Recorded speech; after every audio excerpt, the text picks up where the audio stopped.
Sejam bem-vindos ao segundo ciclo online do Laboratório de Bioquímica e Fisiologia de Insetos. Ele consiste em apresentações de artigo na forma de seminário para a equipe do laboratório. Elas serão disponibilizadas em forma de vídeo em nossos canais do YouTube, Facebook e Instagram. Eu me chamo Maiara do Vale, sou doutoranda do programa de pós-graduação em Biologia Parasitária e trouxe para vocês o artigo Identidade e função do resíduo catalítico ácido-base não conservado na alfa-fucosidase GH29 da aranha Nephingis cruentata.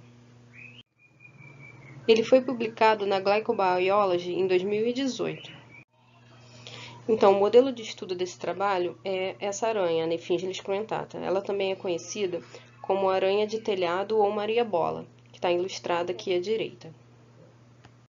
E o alvo desse estudo é a alfa-fucosidase, que é uma enzima de ampla ocorrência envolvida na remoção dos resíduos de fucose de glicoproteínas N-O-fucosiladas, entre outros substratos. Em outras palavras, ela é responsável pela hidrólise das ligações glicosídicas em fucosídeos e glicoconjugados.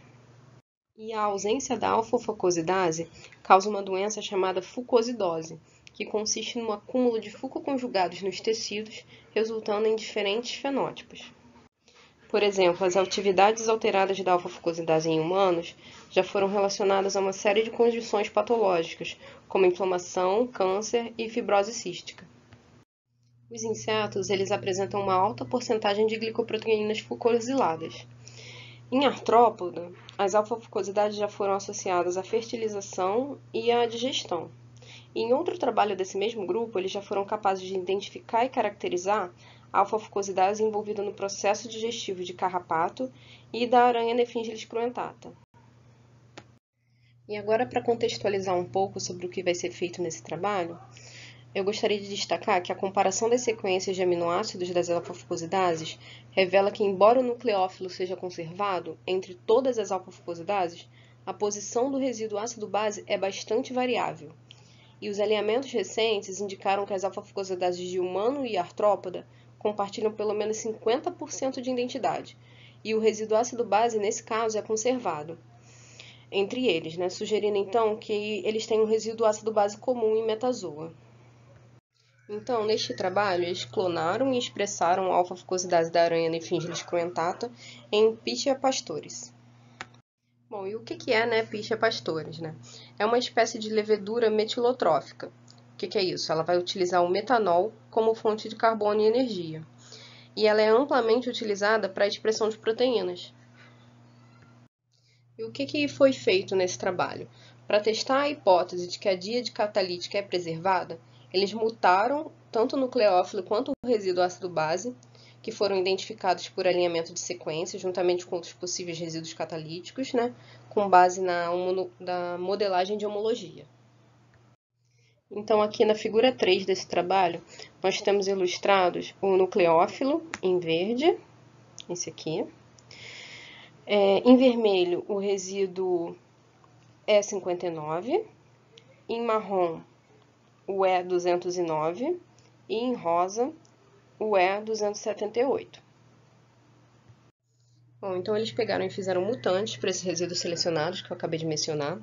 Esses mutantes eles foram expressos e caracterizados, fornecendo informações sobre a catálise da alfa-fucosidase pela aranha Nephingis cruentata.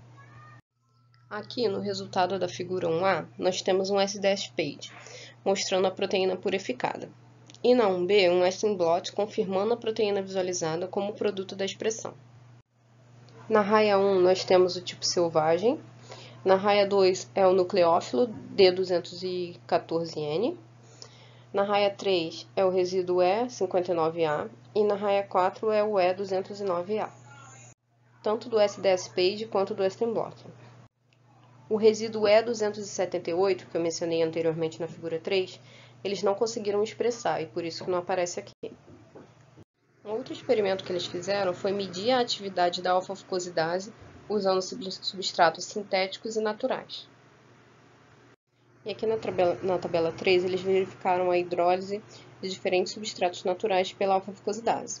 Então, aqui na primeira coluna, nós temos a lista de substratos, seguido da estrutura, mostrando a origem, de onde veio, e a porcentagem de hidrólise.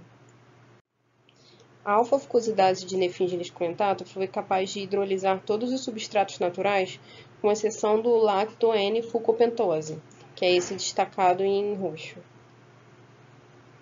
Eles fizeram também a caracterização dos parâmetros cinéticos. Na tabela 1, nós temos os dados de Km e Kcat para o substrato sintético 4-nitofenil alfa-L-fucopiranosídeo. Já na tabela 2, para o substrato 4-metilbeliferil alfa-L-fucopiranosídeo.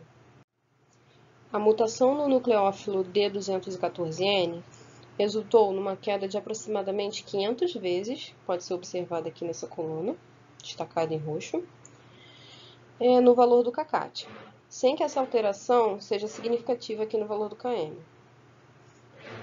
Isso quando medido usando o substrato 4-metilbeliferil. Já para o 4-nitrofenil, nenhuma atividade pode ser detectada. Esses resultados eles são consistentes com o papel crítico do nucleófilo catalítico. Já a mutação do resíduo E209 não teve efeito significativo nos parâmetros catalíticos, que estão destacados em vermelho, quando comparados com a fucosidase do tipo selvagem, indicando que este resíduo não desempenha nenhum papel direto na catálise. No entanto, a mutação do resíduo E59A produziu uma enzima com valor de Kcat 8.175 vezes menor que a do tipo selvagem, mostrando que este resíduo é muito importante para a catálise e pode muito bem ser o catalisador ácido-base da alfa-fucosidase de Nefingines cruentata. Então, eles realizaram um experimento de resgate químico com o nucleófilo D214N e o resíduo E59A, utilizando o 4-metilbeliferil como substrato. E aí os dados são apresentados na tabela 4. Na presença da azida, o Kcat do resíduo E59A aumentou aproximadamente 57 vezes, destacado aqui com a seta vermelha. E embora algum resgate de atividade tenha sido observado para o nucleófilo, após a adição da azida, não foi possível determinar os parâmetros cinéticos, porque as taxas eram muito baixas.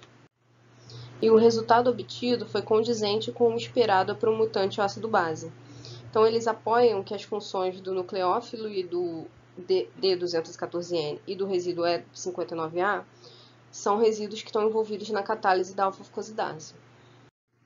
Eles realizaram também uma cromatografia de filtração em gel em dois valores de pH, 4 e 5,5. A massa molecular teórica da enzima é de 50 kDa. No pH 5,5, eles encontraram uma massa molecular de 230 kDa, indicando que a alfa-fucosidase de Nefingines cruentata existe como um tetrâmero sobre essas condições. E essa formação de oligômeros em diferentes valores de pH já foi previamente demonstrada para a fucosidase placentária humana por Turner, em 1979. Já para o pH 4, eles observaram um perfil com 3 isoformas. Uma em 230 kDa, deixa eu destacar aqui, na seta vermelha. Outra em 110 kDa e outra em 42 kDa. Semelhantes perfis já foram observados em sulfúlobos sulfactáricos, que é uma espécie de arqueia termofílica, Drosophila melanogaster e Ceratitis capitata, que são moscas, e Pomacea caniculata, que é um molusco. Essas diferenças nos perfis podem ter origem no comportamento de oligomerização dependente do pH, que é onde diferentes estados oligoméricos têm diferentes perfis de pH. Bom, com isso, eles realizaram também um experimento que avalia o efeito do pH na atividade da alfa-fucosidase nativa e seus diferentes mutantes. Nos 4 gráficos, nós temos nas marcações com bolas pretas a alfa-fucosidase nativa. Na figura A, nós temos a do tipo selvagem, nas bolas brancas, e na figura D, do resíduo E209A nos triângulos pretos. Nesses dois casos, o efeito do pH foi semelhante ao da alfa-fucosidase nativa, com 3 picos de atividade, nos valores de pH de 3, 4,5 e 5,5, reforçando o fato de que a substituição no resíduo E209A não alterou a catálise e nem influenciou os pKs dos resíduos catalíticos. Já no gráfico 4b, nós podemos observar que a mutação do nucleófilo D214N resultou em uma mudança no limbo ácido da curva de pH em forma de sino, com 3 curvas independentes. E no gráfico 4c, nós podemos ver que a substituição em E59 afeta a eficiência catalítica, onde passamos a ter uma curva distinta em forma de sino, num valor de pH ótimo de 3,7. Resultados semelhantes foram observados por Cobbucci e Ponzano, após a substituição dos resíduos catalíticos da alfa-fucosidade de sulfóbulos sulfactários, que é uma espécie de arteia termofílica. Além de verificar o efeito do pH, eles verificaram o efeito da temperatura na alfa-fucosidade do tipo selvagem e seus mutantes, e observaram que exibem diferentes estabilidades térmicas. A alfa-fucosidade selvagem, destacada em vermelho no gráfico, tem uma temperatura média de 70 graus Celsius. O mutante E209, em amarelo no gráfico, apresentou a mesma temperatura que a enzima do tipo selvagem, sugerindo que esse resíduo não está desempenhando um papel estrutural. Já os mutantes D214N, em azul, e E59A, em verde, exibiram temperaturas de desnaturação mais baixas que a do tipo selvagem, em 6 e 9 graus Celsius, respectivamente. Então, se a do tipo selvagem era 70, a temperatura média, essas vão ficar 64 e 61 graus. Isso sugere um papel estrutural para esses resíduos, além dos seus papéis envolvidos na catálise. E isso encerra o bloco de resultados desse artigo, onde eles foram capazes de identificar e caracterizar os resíduos catalíticos da alfa-fucosidase da aranha Nephingilis cruentata.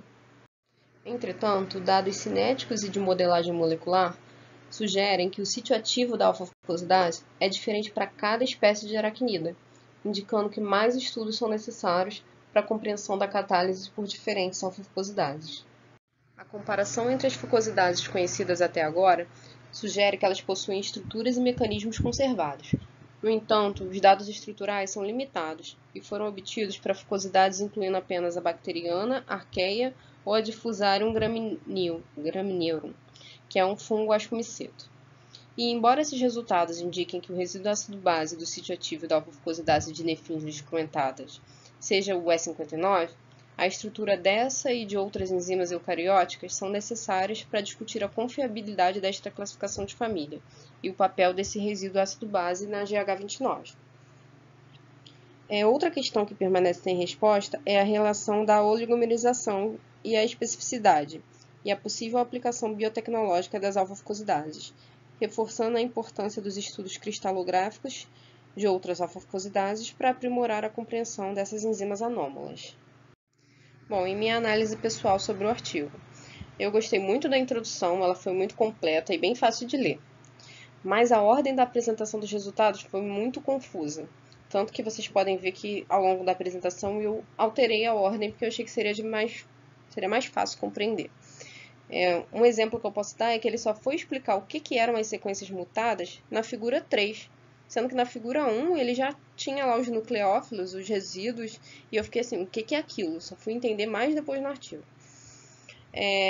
Uma outra coisa que ele chega a falar é que os parâmetros cinéticos superiores foram observados para os substratos sintéticos, mas ele não mostra os dados dos resultados naturais, então assim, acredita, né? Não tem nenhum dado mencionando os do substrato natural. Então, como é que eu vou saber se é superior ou não? Não deu para avaliar isso. Na tabela 2, eu não consegui entender muito bem o que ele está chamando de alfa-fucosidade nativa e o que seria o wild type. Fiquei na dúvida da diferença dessas duas. Na tabela 1, ele fala que nenhuma atividade foi detectada. E aí eles não colocam nada. É como se não tivesse sido feito para mim, né? Eles podiam ter posto um NE como eles botaram depois em outra figura. Para você não ficar com aquele feeling de que não foi feito. Eles só mencionam isso no texto que fizeram. E uma outra dúvida que surgiu é por que eles fizeram uma filtração em gel em 2 valores de pH. Já foi nesse intuito de verificar a formação de oligômeros ou teria um outro objetivo?